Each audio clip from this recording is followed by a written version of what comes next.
കേരളത്തിന്റെ രാഷ്ട്രീയ ഭൂപടം അടിപൊളി മാറാൻ പോകുന്ന നിർണായകമായ മണിക്കൂറുകളിലൂടെയാണ് നമ്മൾ ഇപ്പോൾ കടന്നു പോയിക്കൊണ്ടിരിക്കുന്നത്. നിയമസഭാ തെരഞ്ഞെടുപ്പിന്റെ വോട്ടെണ്ണലിന് ഇനി ദിവസങ്ങൾ മാത്രം ബാക്കി നിൽക്കെ കേരളം ആര് ഭരിക്കുമെന്ന കാര്യത്തിൽ അതീവ നിർണായകമായ ചില സൂചനകളാണ് ഇപ്പോൾ പുറത്തു വന്നുകൊണ്ടിരിക്കുന്നത്. വോട്ടെണ്ണൽ മെയ് 4 നടക്കാനിരിക്കെ അതിനു മുമ്പേ തന്നെ UDF ക്യാമ്പുകളിൽ വലിയ രീതിയിലുള്ള ആത്മവിശ്വാസം അലതല്ലുന്ന കാഴ്ചയാണ് നമുക്ക് കാണാൻ കഴിയുന്നത്. യഥാർത്ഥത്തിൽ എക്സിറ്റ് പോൾ ഫലങ്ങൾ വരുന്നത് ഏപ്രിൽ 29-നാണ്. എന്നാൽ ആ എക്സിറ്റ് പോളുകൾക്കും അപ്പുറം തങ്ങൾ വലിയ വിജയത്തിലേക്ക് കുതിക്കുകയാണെന്നുള്ള ഉറച്ച വിശ്വാസത്തിലാണ് UDF നേതാക്കളെല്ലാം ഇപ്പോഴുള്ളത്. നിയമസഭാ തെരഞ്ഞെടുപ്പിന്റെ ഫലം വരുന്നത് കാത്തു നിൽക്കാതെ തന്നെ UDF-ൽ അടുത്ത മുഖ്യമന്ത്രി ആരാകണമെന്നതിനെ ചൊല്ലിയുള്ള ചർച്ചകളും സജീവമായി കഴിഞ്ഞിരിക്കുകയാണ്. ഇത് നമ്മളെ വല്ലാതെ അത്ഭുതപ്പെടുത്തുന്ന കാര്യം കൂടിയാണ്. നിലവിൽ 3 പ്രമുഖ നേതാക്കളുടെ പേരുകളാണ് ഈ ചർച്ചകളിൽ ഉയർന്നു കേൾക്കുന്നത്. പ്രതിപക്ഷ നേതാവ് VD സതീശൻ, അതുപോലെ തന്നെ രമേശ് ചെന്നിത്തല, പിന്നെ AICCയുടെ സംഘടനാ ജനറൽ സെക്രട്ടറി KC വേണുഗോപാൽ എന്നിവരുടെ പേരുകളാണ് മുഖ്യമന്ത്രി സ്ഥാനത്തേക്ക് പ്രധാനമായും പരിഗണിക്കപ്പെടുന്നത്. ഓരോ നേതാവിന് പിന്നിലും വലിയ അണികൾ അണിനിരന്ന് കഴിഞ്ഞിട്ടുമുണ്ട്. ഒരു വശത്ത് KC വേണുഗോപാലിന്റെ പടയൊരുക്കം നടക്കുമ്പോൾ മറുവശത്ത് VD സതീശനും രമേശ് ചെന്നിത്തലയും തങ്ങളുടെ സ്വാധീനം ഉറപ്പിക്കാനുള്ള നീക്കങ്ങളുമായി ഇപ്പോഴാ മുന്നോട്ട് പോയിക്കൊണ്ടിരിക്കുകയാണ്. ഇത്തവണ നിയമസഭയിൽ ആര് ഭൂരിപക്ഷത്തോടെ UDF അധികാരം പിടിക്കുമെന്നതും, അല്ലെങ്കിൽ അത്രത്തോളം വലിയ ഭൂരിപക്ഷത്തിൽ UDF അധികാരം പിടിക്കുമെന്നും കേരളത്തിന്റെ മുഖമായി UDF മാറുമെന്നും നേതാക്കൾ ഉറച്ചു പറയുന്നുണ്ട്. വെറും ഒരു വിജയം മാത്രമല്ല, 100-ലധികം സീറ്റുകൾ നേടി ഒരു റെക്കോർഡ് വിജയം തന്നെയായിരിക്കുമെന്നും ഇത്തവണ ഉണ്ടാകാൻ പോകുന്നതെന്നാണ് VD സതീശൻ അവകാശപ്പെടുന്നത്. 100 സീറ്റുകൾ എന്ന മാന്ത്രിക സംഖ്യ കടക്കാൻ അത് കഴിഞ്ഞാൽ UDF-നെ സംബന്ധിച്ചിടത്തോളം അത് ചരിത്രപരമായ തിരിച്ചുവരവ് കൂടിയായിരിക്കും. തദ്ദേശ സ്വയംഭരണ തെരഞ്ഞെടുപ്പ് മുതൽ കണ്ടുവരുന്ന ഒരു അനുകൂല തരംഗം ഇത്തവണയും നിലനിൽക്കുന്നുണ്ട് എന്നുള്ളതാണ് കണക്കുകളെല്ലാം സൂചിപ്പിക്കുന്നത്. എന്നാൽ ഈ ആത്മവിശ്വാസത്തിന് പിന്നിൽ മറ്റു ചില രഹസ്യ സ്വഭാവമുള്ള സർവേ ഫലങ്ങളും ഉണ്ടെന്നാണ് പറയപ്പെടുന്നത്. കോൺഗ്രസ് ഹൈക്കമാൻഡിന് ലഭിച്ച ചില സൂചനകൾ പ്രകാരം കേരളത്തിൽ UDF-ന് വലിയ മുന്നേറ്റമുണ്ടാകും. ഈ വിജയസാധ്യത മുൻകൂട്ടി കണ്ടുകൊണ്ടാണ് ഇപ്പോൾ മുഖ്യമന്ത്രി ചർച്ചകൾ ഇത്ര സജീവമായി നടന്നു വരുന്നത്. സാധാരണയായി തെരഞ്ഞെടുപ്പ് ഫലം വന്നതിന് ശേഷം അങ്ങനെ മാത്രം നടക്കുന്ന ഇത്തരം ചർച്ചകൾ മുൻകൂട്ടി നടക്കുന്നത് തന്നെ UDF ക്യാമ്പിലെ ആത്മവിശ്വാസത്തിന്റെ ആഴം വെളിപ്പെടുത്തുന്നത് കൂടിയാണ്. അതേസമയം തന്നെ ഭരണകക്ഷിയായ ഇടതുപക്ഷത്തെ നോക്കുകയാണെങ്കിൽ അവിടെ വലിയ രീതിയിലുള്ള നിശബ്ദതയാണ് ദൃശ്യമാകുന്നത്. മുമ്പ് ഹാട്രിക് വിജയത്തെക്കുറിച്ച് ഘോരഘോരം സംസാരിച്ചിരുന്ന LDF ക്യാമ്പുകളിൽ ഇപ്പോൾ അത്തരമൊരു അവകാശവാദവും കാണാനില്ല എന്നുള്ളതാണ് യാഥാർത്ഥ്യമായ കാര്യം. മുഖ്യമന്ത്രി പിണറായി വിജയൻ ഉൾപ്പെടെയുള്ള മുതിർന്ന നേതാക്കൾ മാധ്യമങ്ങളിൽ നിന്നും വിട്ടുനിൽക്കുന്നത് ഈ ആശങ്കയുടെ ഭാഗമാണോ എന്നുള്ള സംശയവും ഉയർന്നു വരുന്നുണ്ട്. UDF-ന് അനുകൂലമായ ചില സൂചനകൾ ലഭിച്ചതോടെ ഇടതുപക്ഷം വലിയ രീതിയിലുള്ള പ്രതിരോധത്തിലായിരിക്കുക കൂടിയാണ്. വികസന തുടർച്ച എന്ന മുദ്രാവാക്യം ജനങ്ങൾ എത്രത്തോളം സ്വീകരിച്ചു എന്നുള്ള കാര്യത്തിൽ അവർക്ക് തന്നെ ഇപ്പോൾ ഉറപ്പില്ലാത്ത അവസ്ഥയാണ് ഉണ്ടായിക്കൊണ്ടിരിക്കുന്നത്. മാത്രമല്ല, BJP-യുടെ കാര്യമെടുത്താൽ സംസ്ഥാന അധ്യക്ഷൻ രാജീവ് ചന്ദ്രശേഖരന്റെ നേതൃത്വത്തിൽ അക്കൗണ്ട് തുറക്കുമെന്ന് അവർ അവകാശപ്പെട്ടിരുന്നുവെങ്കിലും നിലവിലെ സാഹചര്യത്തിൽ ആർക്കും വലിയ ആശങ്കകളാണ് ഉണ്ടാകുന്നത്. ചില മണ്ഡലങ്ങളിൽ BJP-യുടെ വോട്ടുകൾ UDF-ലേക്ക് മറിഞ്ഞിട്ടുണ്ടോ എന്നുള്ള സംശയവും രാഷ്ട്രീയ നിരീക്ഷകർ പങ്കുവെക്കുന്നുമുണ്ട്. 4 സീറ്റെങ്കിലും പിടിക്കുമെന്ന BJP-യുടെ കണക്ക് കൂട്ടലുകൾ തെറ്റുമോ എന്നുള്ളതാണ് ഇനി കണ്ടറിയാനുള്ളത്. കേരളത്തിൽ അങ്ങോളം ഇങ്ങോളം വോട്ടെടുപ്പ് നടന്ന ഏപ്രിൽ 9-ന് ജനങ്ങൾ ആവേശത്തോടെയാണ് ബൂത്തുകളിലേക്ക് എത്തിയത്. 79.63% പോളിംഗ് രേഖപ്പെടുത്തിയ ഈ തെരഞ്ഞെടുപ്പിൽ 140 മണ്ഡലങ്ങളിലായി 833 സ്ഥാനാർത്ഥികളാണ് ജനവിധി തേടിയത്. ഇതിൽ ആര് ചിരിക്കും ആര് കരയുമെന്നത് മെയ് 4-ന് അറിയാൻ കഴിയും. എങ്കിലും എക്സിറ്റ് പോളുകൾ വരുമ്പോൾ അത് വലിയ പ്രകമ്പനങ്ങൾ സൃഷ്ടിക്കുമെന്നതിൽ തർക്കമൊന്നുമില്ല. മുൻകാലങ്ങളിലെ എക്സിറ്റ് പോൾ ഫലങ്ങൾ പരിശോധിച്ചാൽ നമുക്കൊരു കാര്യം വ്യക്തമായി മനസ്സിലാകും. പലപ്പോഴും ഏജൻസികൾ പ്രവചിച്ചതിനേക്കാൾ വ്യത്യസ്തമായ ഫലങ്ങളാണ് പിന്നീട് പുറത്തു വന്നിട്ടുള്ളത്.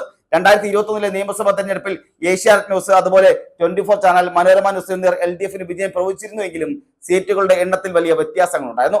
അന്ന് LDF 99 സീറ്റുകൾ നേടിയാണ് അധികാരത്തിൽ തുടർന്നത്. എന്നാൽ ഇത്തവണ ചരിത്രം ആവർത്തിക്കുമോ അതോ ഇനി തിരുത്തപ്പെടുമോ എന്നുള്ളതാണ് ചോദ്യമായി വരുന്നത്.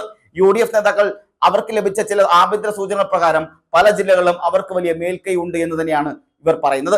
VD സതീശനൊപ്പമുള്ള നേതാക്കളെ ഇത്രയും വലിയ വെല്ലുവിളികൾ നടത്താൻ പ്രേരിപ്പിക്കുന്നു അത് തന്നെയാണ്. ഇത്തവണ ജയിച്ചില്ലെങ്കിൽ വനവാസത്തിന് പോകുമെന്ന് അദ്ദേഹം പറയുമ്പോൾ അതിന് പിന്നിൽ അത്രത്തോളം വലിയ ഉറപ്പുണ്ട് എന്നുള്ള വേണം നമുക്കിവിടെ കരുതാനും.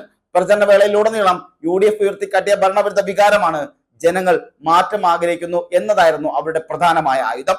രാഹുൽ മാങ്കൂട്ടത്തിൽ ഉൾപ്പെടെയുള്ള യുവ നേതാക്കളെ അച്ചടക്ക നടപടിയുടെ ഭാഗമായി മാറ്റി നിർത്തിയതും പാർട്ടിക്കുള്ളിലും പുറത്തും വലിയ ചർച്ചയായിരുന്നു. എന്നാൽ അത്തരം നടപടികളെല്ലാം ജനങ്ങൾ സ്വാഗതം ചെയ്തു എന്നുള്ളതാണ് UDF വിശ്വസിക്കുന്നത്. അഴിമതിയും ഭരണപരമായ വീഴ്ചകളും ഉയർത്തിക്കാട്ടിക്കൊണ്ട് UDF നടത്തിയ പ്രക്ഷോഭങ്ങൾ വോട്ടായി മാറുമെന്ന് തന്നെയാണ് അവരുടെയും കണക്കുകൂട്ടൽ. എന്നാൽ ഇടതുപക്ഷം വിശ്വസിക്കുന്നത് തങ്ങളുടെ ക്ഷേമ പദ്ധതികൾ തങ്ങളെ വീണ്ടും അധികാരത്തിലേറ്റുമെന്ന് തന്നെയാണ്. ഹാട്രിക് വിജയം എന്ന സ്വപ്നം പിണറായി വിജയന്റെ നേതൃത്വത്തിൽ യാഥാർത്ഥ്യമാകുമോ എന്ന് LDF അണികൾ ഉറ്റുനോക്കുകയും ചെയ്തു. എങ്കിലും മൗനം പാലിക്കുന്ന നേതാക്കൾ അണികളിൽ വലിയൊരു അനിശ്ചിതത്വം സൃഷ്ടിക്കുന്നുമുണ്ട്. എക്സിറ്റ് പോളുകൾ പുറത്തുവിടുമ്പോൾ ഉണ്ടാകുന്ന രാഷ്ട്രീയ ചലനങ്ങൾ ചെറുതൊന്നുമായിരിക്കില്ല. വോട്ട് ചെയ്തവരോട് നേരിട്ട് ചോദിച്ചാണ് ഇത്തരം സർവേകളെല്ലാം തയ്യാറാക്കുന്നത്. ഇത് വോട്ടിംഗ് ശതമാനവും ഫലവും മുൻകൂട്ടി അറിയാൻ സഹായിക്കുകയും ചെയ്യും. മാധ്യമങ്ങളും സ്വകാര്യ ഏജൻസികളും തയ്യാറാക്കുന്ന ഈ ഫലങ്ങൾ മിക്കവാറും ശരിയാകാറുണ്ട് എങ്കിലും ചിലപ്പോൾ പിഴവുകൾ സംഭവിക്കാറുമുണ്ട്. എങ്കിലും UDF ഇപ്പോൾ ലഭിച്ചിരിക്കുന്ന സൂചനകൾ അവർക്ക് വലിയ പ്രതീക്ഷയാണ് നൽകുന്നത്. ഏത് ജില്ലയിലാണ് തങ്ങൾ മുന്നിട്ട് നിൽക്കുന്നതെന്ന് അവർ ഇതിനോടകം തന്നെ വിലയിരുത്തി കഴിഞ്ഞിട്ടുമുണ്ട്. അതുകൊണ്ടാണ് മുഖ്യമന്ത്രി സ്ഥാനത്തെ ചൊല്ലിയുള്ള ചർച്ചകൾ ഇത്ര നേരത്തെ തന്നെ ആരംഭിച്ചതും. ഹൈക്കമാൻഡാണ് ഈ കാര്യത്തിൽ അന്തിമ തീരുമാനം എടുക്കേണ്ടതെങ്കിലും ഓരോ ഗ്രൂപ്പുകളും തങ്ങളുടെ നേതാവിനായി രംഗത്ത് തന്നെയുണ്ട്. KC വേണുഗോപാൽ കേരള രാഷ്ട്രീയത്തിലേക്ക് സജീവമായി മടങ്ങി വരണമെന്ന് ആഗ്രഹിക്കുന്ന ഒരു വിഭാഗം കോൺഗ്രസിനുണ്ടാകുന്നുണ്ട്. മറുവശത്ത് പ്രതിപക്ഷ നേതാവ് നിലയിൽ മികച്ച പ്രകടനം കാഴ്ചവെച്ച VD സതീശൻ തന്നെ മുഖ്യമന്ത്രിയാകണമെന്ന് ആഗ്രഹിക്കുന്നവർ കുറവൊന്നുമല്ല. ഈ ചർച്ചകളെല്ലാം UDF നടക്കുമ്പോൾ അത് LDF സംബന്ധിച്ചിടത്തോളം വലിയൊരു തിരിച്ചടി കൂടി ഉണ്ടാക്കുന്നുണ്ട്. കാരണം തങ്ങൾ വിജയിക്കുമെന്ന് ഉറപ്പുള്ളത് കൊണ്ടാണ് ഇത്തരമൊരു ചർച്ചയ്ക്ക് കോൺഗ്രസ് തയ്യാറാകുന്നതെന്ന് ജനങ്ങളെല്ലാം ചിന്തിക്കുകയും ചെയ്യും. BJP സംബന്ധിച്ചിടത്തോളം ഇത്തവണ തെരഞ്ഞെടുപ്പ് നിലനിൽപ്പിന്റെ പോരാട്ടം കൂടിയാണ്. രാജീവ് ചന്ദ്രശേഖർ എന്ന ദേശീയ നേതാവിന്റെ സാന്നിധ്യം വോട്ടർമാരെ എത്രത്തോളം സ്വാധീനിച്ചു എന്നതും കണ്ടറിയേണ്ടിയിരിക്കുന്നു. UDF ലഭിക്കുന്ന ഈ അമിത ആത്മവിശ്വാസം വോട്ടെണ്ണൽ ദിവസം തകരുമോ അതോ ചരിത്രം വഴിമാറുമോ എന്നുള്ളതും മെയ് 4-ാം തീയതി വോട്ടെണ്ണുമ്പോൾ കേരളം ആരെയാണ് ഭരിച്ചിരിക്കുന്നതെന്നും നമുക്ക് വ്യക്തമാകും. അതുവരെ പ്രവചനങ്ങളും വിശകലനങ്ങളും തുറന്നുകൊണ്ടേയിരിക്കും. എന്നാൽ ഒരു കാര്യം ഉറപ്പാണ്, കേരളം ഒരു വലിയ മാറ്റത്തിന് തയ്യാറെടുക്കുകയാണെന്ന സൂചനകളെല്ലാം അന്തരീക്ഷത്തിൽ പ്രകടനം തന്നെയാണ്. UDF ഈ മുന്നേറ്റം LDF BJPക്കും ഇടയിൽ വലിയ വിടവ് സൃഷ്ടിച്ചിട്ടുമുണ്ട്. എണ്ണക്കപ്പലുകളെല്ലാം കത്തുന്ന പോലെ പ്രബുദ്ധമായ ഒരു രാഷ്ട്രീയ സാഹചര്യമാണ് കേരളത്തിൽ ഇപ്പോൾ ഉണ്ടാകുന്നത്. ഓരോ പാർട്ടിയും തങ്ങളുടെ വിജയത്തിനായി കഠിനമായി പരിശ്രമിച്ചിട്ടുമുണ്ട്.